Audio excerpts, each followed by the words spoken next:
All right. Hey, friends. I'm going live. It's a little bit late. It's like 3 o'clock Pacific, 6 o'clock Eastern. So let's see who's on. I've been busy working away today, and I really wanted to make a point of coming on and talking to you guys about automations and sales funnels and content marketing and give you some tips on how you can start streamlining yours, but also why it's so important. So I have some notes here that I'm going to be reading from because there's a lot of really technical things I want to make sure I don't miss. I've taken the time to write that out. So stay tuned for that. The first, I want to tell you why I want to talk about this. So for any of you who've been hanging around me or anyone in my community, you know it's been a heck of a year. I have had a lot of really intense physical things going on. I've had multiple surgeries. I've had a very painful year. It's been a lot of pain. Even right now, I had another dental surgery, 3 of 4 on Monday, and even still, I can't smile and I'm in pain. It's been a very painful year. And all throughout this year, and the multiple surgeries, and the anxiety leading up to each surgery, and then the resting and healing and rehab from each surgery, I've just been thinking the whole time, holy smokes, I'm so happy that my business is able to sustain itself online so that I can take all the time I need to rest and heal and go through all these surgeries, all this pain. Because if I didn't have these things set up, it would look very differently. This year, I've taken off more time than I ever have. And I've been away from my desk and not working more times than I ever have. And if it wasn't for having automations and sales funnels and all these things, I don't think my business would be in the same place. And so I wanted to talk about the importance of why we need to have all of our funnels and automations and content marketing, like chef's kiss, perfect. Well, not perfect, working. Let's say working, so that hopefully for you, it's not recovering from surgeries and sick days. Hopefully, it's playing more, but it gives you the space to not have to do so much work, and you really get to let the internet do that 90% of the selling for you that I talk about a lot, right? How do we work less and play more? A big part of that is having these automations, having these sales funnels and things set up so that you're not doing all the heavy lifting. Now, I will say the other thing that has contributed to my consistent growth this year, besides automations and online digital marketing strategies, is also networking. Now, I did a workshop earlier this year talking about, I think it's called something like how I generated $8,000 in a month without lifting a finger or something like that. And I talked about how just through years of networking and building up my networks, I had such a solid referral network. I had this influx of business come in. I think it was it in the fall or the spring? This influx of business come in just out of the blue, came in from these different sources through the power of networking. And so I've put the link in the description for this as well, so you could check out that workshop, because networking is something entrepreneurs often sleep on in the beginning of their business. And really, in the first 3 years, it is the best activity you can do in your business, because it really will pay off for years to come with referral business and repeat business. So can't recommend enough. I've shared the link to the workshop in the description here for this live. But let's talk about automations and sales funnels and all those things. So I'm going to pull up my notes now. So I've got them and I make sure I don't miss anything. I'm going to go through some technical elements. So please, if you got a comment or a question, put it down below. You're going to see this is also only part one because there's so much to cover. So I'll come back and do part two tomorrow. Okay, so here we go. Let's dive into my topic here today.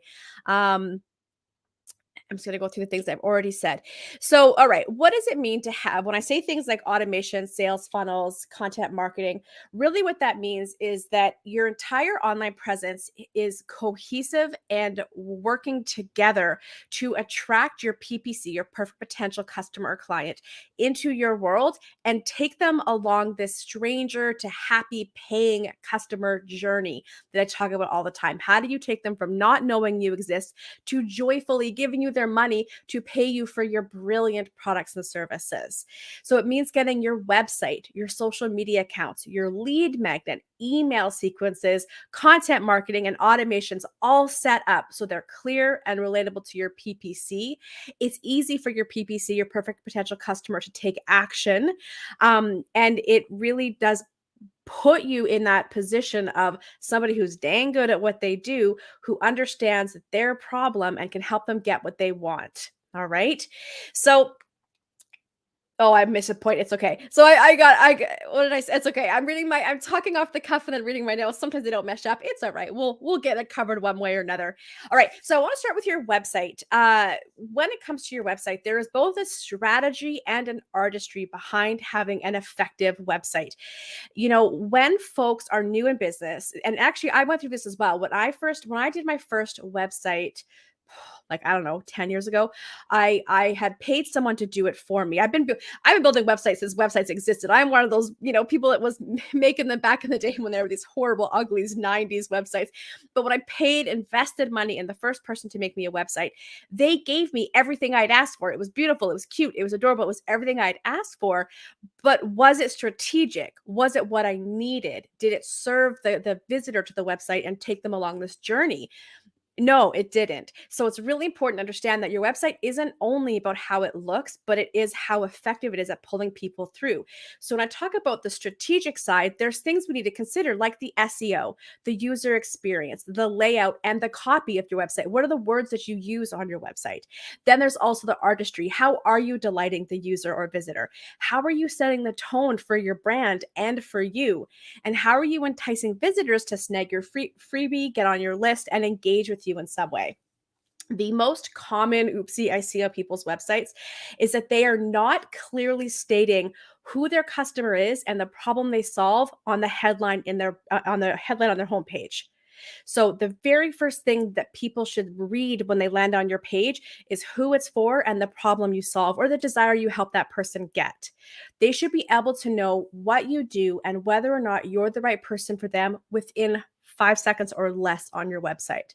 So that's something that I'm going to have you do when we're done here is go to your homepage and ask yourself, do I clearly state who my customer is and what it is that I do, the problem I solve within the first line, and is it understandable what I do, what I sell within the first 5 seconds? And you don't have to be super literal, but you do need to be clear and relatable in what you say. All right. So the other thing that you want to make sure, this is another oopsie I see on people's websites, is not having the lead magnet or freebie opt-in within a one quick scroll of your site. Now, people usually or typically say you want to have your lead magnet above the fold. And what that means is it should be your visitor should see it before they have to scroll. That's not always possible based on the different design types of websites or on mobile. So as long as it's within the first scroll, so they're on your site, on their phone, on the thing, as long as it's within the first scroll of being on your site, they're getting the prompt to sign up for your freebie. Okay. And your lead magnet, your freebie is the free gift they get when they join your list. And we're going to get to your lead magnet in just a second. But what this little section should have is a graphic, an image depicting this freebie. It should have a clear, simple, relatable headline of what it is. It should have the benefit to the user when they sign up. And then it should have the name and email right there for people to put in right there. No secondary website or secondary page or pop up or button to click. It should be right there. Graphic, headline, benefit, name, and email. As a bonus, if you want to have a checkbox that says that they consent to having email sent from you, that makes you GDPR compliant. Great. If you're not there yet, that's more advanced. That's okay. We could talk about that. But those are the things that should be right on the top of that site underneath the main section headline of your website. You need to have that opt-in and it needs to contain those elements. All right. As they flow through your website, you want to make sure that they're really getting a feel for you and your offerings, your free content, and how you help people just like them. You want to think about, is the copy, the words on my website, are they relatable? Are they clear? Are they personable? Are people getting a feeling for me and what I'm all about when they're reading these words?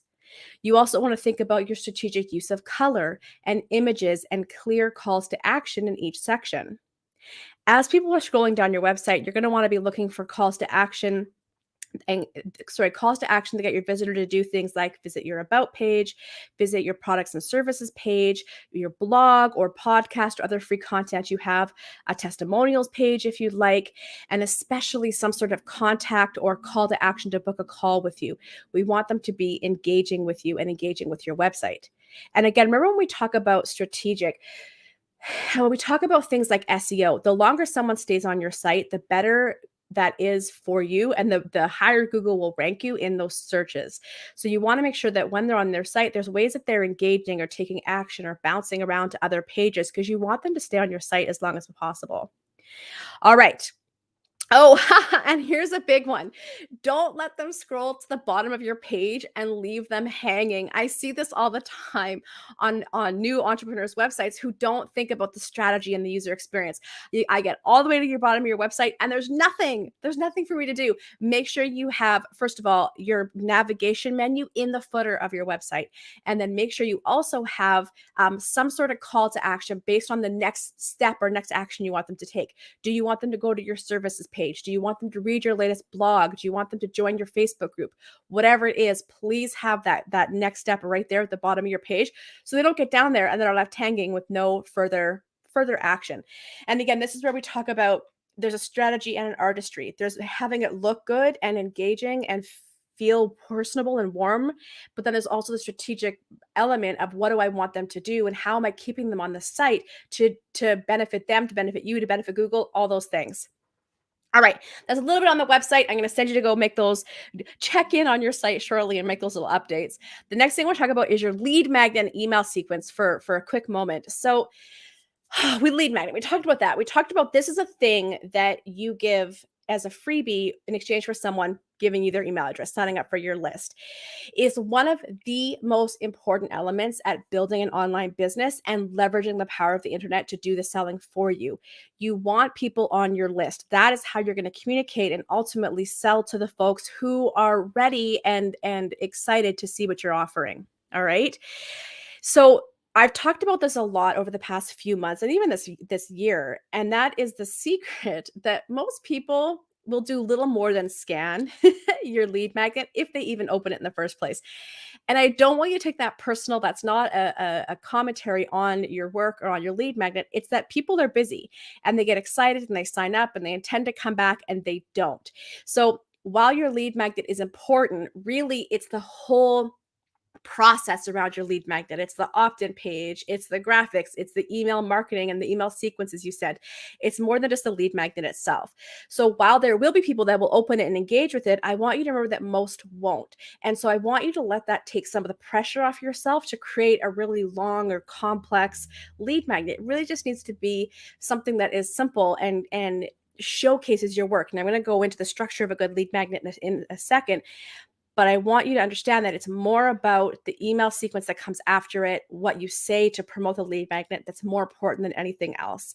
So again, I put in the description here a link to my blog where I talk about, why you need to not sweat your lead magnet as much as you think you do and the other things you need to consider. But let's talk about your lead magnet for a second. So hang on, I'm going to go down here. So when you're thinking of your lead magnet, there's three things you want to consider. It needs to be based on the most common aha that people have when they engage with you and your work. What is the consistent, mind-blowing moment that people have time after time after time the minute they start engaging with you? That's going to give you a hint into what your lead magnet should be around, the topic it should be around, right? The transformation you want people to experience. The next thing you want to think about is that quick win. What is the actionable thing you want to get them doing so that they feel like they've had this win within 10, 15, 20 minutes max of engaging with your lead magnet? How can you get them into action and feeling good, like they've accomplished something and gotten some real value out of your lead magnet? And the third thing you want to consider is what you ultimately want to sell. What product or service do you ultimately want to sell? When you factor in those three questions, it's going to help you figure out sort of the theme or topic around your lead magnet, the transformation you want it to be. And then from there, you can decide, is it going to be an ebook or a mini course or a guide or a download or a video? You can kind of go into the how am I going to deliver this transformation after. And it's sort of a reverse of how most people think of lead magnets because they usually pick the type of lead magnet before they think of the content or the transformation. So I want you to flip the way you think about your lead magnet. What is that aha? What is that quick win? And then what do you ultimately want to sell? And then go from there into thinking about the theme or topic of the lead magnet, the content of it, and then the best delivery method. And that will help you decide course, video, ebook, whatever. Okay, give me a second while I look at my notes. I don't want to make sure I've missed anything. Yep, I got that. I got that. I got that. Okay. So now that we know what you want to put into your lead magnet, um, I love this. Actually, I want to come back and touch on this for again a second. That transformative experience. You know, it's such a fine balance with lead magnets or really with any of your copy or sorry, any of your content, podcasts, blogs, workshops, YouTube videos. There is that balance of delivering a transformative experience that has a genuine impact on the people that are consuming it because that's why they're consuming it. They've come for a purpose. They want something from this, but also not feeling like you have to give away the farm. You don't have to address every single problem or every single need or every single desire whenever you create a lead magnet or some form of content. And I see this runaway train happen with a lot of entrepreneurs when you're just getting into the content marketing game. You go to write a blog and all of a sudden it's 5,000 words and you're going, what the heck happened? Right? Or there's this pressure in you to feel like, oh gosh, I've said too much. I'm giving away the farm. Why would somebody pay me for this? So let's talk about both of those points. The first one on things really growing, that runaway train of things growing faster. Sorry, I'm talking funny because of my tooth. The runaway train because we go too much into one problem that goes into another problem that goes into another problem. I want you to start thinking about when you create your content, when you outline it, what is the one key takeaway, the one key problem, the one key need or desire? I want you to outline what is that one thing that transformation, that thing that you're addressing. And I want you to stick to it. And every time you feel yourself going off, take that going off paragraph, throw it into another document. That could become another blog, another YouTube, another whatever. So it helps you really stay focused and just take those little sideways treks off into another piece of content. And then you'll soon find you actually have 30 pieces of content from this one idea. And it's going to help you stay focused and not get that runaway train of putting too much in. Now I want to address this idea around if I give away too much, they're not going to pay me for it. Such a fallacy. And let me tell you why. So I have a philosophy, and I think it's true. I think most people would agree with me. People are going to either purchase from you or they're not, right? You can't control that decision. They either have the budget, they see the value, they have the need or desire, they're going to purchase or not. And so how much you give away is irrelevant. You can give away literally everything for free, and they will still purchase from you if they know you, like you, trust you, and want what you've got. You can also give away for free, and nobody will ever pay from you if they never were in the first place. So I really want you to feel like you can go ahead and share your brilliance, give for free, give, and show the world what you've got. Because here's the thing, if you hold back too much, if you don't share, people will never get that feeling for how good you are at what you do and the value genuinely bring to their lives, the transformation you can genuinely create for them. And I don't want that. People will end up not working with you because you're afraid of over delivering. So remember that you're going to pick one problem per content. Every time you go off road, put it in a new document, create another another piece of content around that. And in terms of over delivering, you can't over deliver to the people who want what you've got or the ones who are never going to get what you've got. Don't sweat it. Go be brilliant. All right. Back to the task at hand here. All right. So, yes, remember to keep your lead magnet simple. It doesn't need to be complex, drawn out, or hit every single problem or desire your PPC, your perfect potential customer, is facing. As I said, ideally, you want something they can consume in 10 to 20 minutes in order to get that quick win, which I know a lot of people will do, like 5-day challenges and 7-day courses. Truly, you don't need to. Just short and simple and quick win. All right, let's talk about your email sequence. And just for those of you that are going, oh my gosh, this is going on a long time. Remember, this is just part one. I'm going to finish up tomorrow because this is a complex thing to dive into in just one video. All right. Email sequence. Once your PPC, your perfect potential customer, signs up for your lead magnet from your homepage or your website or wherever else you've shared it, it's going to trigger a pre-written email sequence. So when I say your email sequence, that's what I mean. The pre-written email sequence attached to your lead magnet. And this is where over the course of a few days or maybe a week, they'll receive a handful of emails from you that include things like more about you, your work, customer testimonials, more high value content, your community or your socials, and whatever it is that you ultimately want to sell. Now, Unless this stat has changed, it has been that the first 7 days after somebody signs up for your email, sorry, for your lead magnet is when they are most likely to open your emails. So that's why it's really important that we have an email sequence. But that doesn't mean you send an email every day, okay? What those emails say, how many you send, the frequency of how often they go out, the length of each email, and the calls to action that you incorporate on those emails, they are going to vary from business to business. You're going to need to test that. All right. You're going to need to watch your open rates, your click through rates, your unsubscribe rates, and continue to tweak one thing at a time until you find that sweet spot. And friends, this could take like a year to do. I always talk about how sales funnels and online marketing, it takes about 2 years on average to really nail down. That's why, because you have to test things and you can only tweak one thing at a time. Because if you tweak more than one thing at a time, you don't know what that change is that actually made it more effective or less effective. So I'm going to repeat that again. What you say on those emails, how many you send, the frequency that they go out, the length of each email, and the calls to action you incorporate.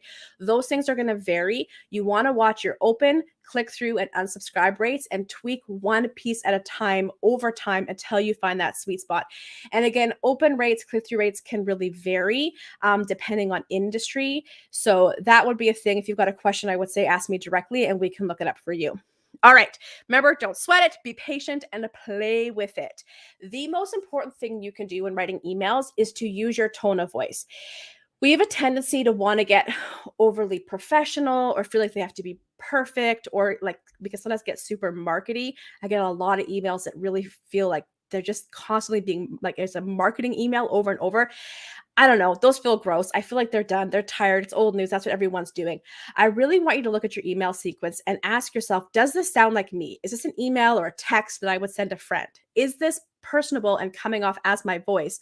Or am I using a template I found online somewhere or in a course somewhere and it's super markety? Because again, everybody gets those all the time. And I want you to watch your unsubscribe rates. If you're sending those, see if people are unsubscribing or not even opening or clicking after a while because they're so markety. And think about how instead you can really give people a feeling for like your vibe. Like, what are you all about? Your grammar doesn't have to be perfect. Your punctuation doesn't have to be perfect. You can, like, you'll always see in mine, I always write gonna, Gonna, wanna, WNNA. I don't say going to, want to, because that's not how I talk. I write how I talk. So for you, I really want you to go through your email sequences or any emails that you've sent over the past few months and kind of break it down. Is this a little markety? Would I text this to a friend? No. All right. How can I warm it up, make it a little more personal, a little more casual, and just talk to people? Really think about the people on your list. Think of this as a conversation. This is a relationship you're building with each person. So think about someone specific and think about, what would I write to this person? What would I say to them? How would I talk to them without sounding overly markety or salesy? Ugh. All right. Oh, yes. And don't forget your calls to action. Every email in this sequence should have a call to action, but I want you to remember to stick with one. Every email should only have one call to action. And that's where we need to get a little strategic on the email sequence. If I have a week to really catch their attention, I want to send 2 to 3 emails, depending on you might send 7, depends on what your audience wants, right? But you're saying, I'm going to send as many emails. You have to be strategic of what the theme of those emails is going to be and what the calls to action are going to be based on that journey you're taking them on. All right. Okay. Oh, sweet. We're wrapping up. So now that you've cleaned up your website, you've cleaned up your lead magnet, you've cleaned up your welcome sequence. That's what I really want you to do. I want you to go and look at that. Your homepage, your website, your lead magnet, your email sequences. I want you to look at that and factor in some of the suggestions that I gave you here on how to fix those, clean those up, bring in more cohesiveness, intentionality, strategy, and personality. We're going to talk tomorrow about your social media accounts, your content strategy, and sales funnels. All right. I'm going to leave it there for today because I want you to really go in and play with those things and then come back with a bit more context tomorrow. Now, if you were sitting here like, holy smokes, Lindsay, that's a lot of ish I have to deal with. I am feeling a wee bit overwhelmed. This is where I want you to go take a look at my sales funnel and content marketing audit that's on sale for Black Friday right now. The link is in the description. It is on 30% off until Monday. And in that, we will spend 4 hours together digging into all of these elements to make sure that they are strategic, your automations are set up properly, the copywriting is good, the personality is coming through, it's relatable and clear for your PPC, and that those calls to action are set up properly so that we really are leveraging the internet to do that 90% of the selling for you. I want you to offload a bunch of your work around sales so that all you have to do is potentially get on that sales call or just talk with them to move them to that final, yes, I'm ready to purchase action. But most of the heavy lifting is done through your automations, through your funnels, and through your content marketing. I can't wait to talk about that tomorrow. That's one of my favorite topics. That's a whole big topic in and of itself, and it's such a fun way to build a business.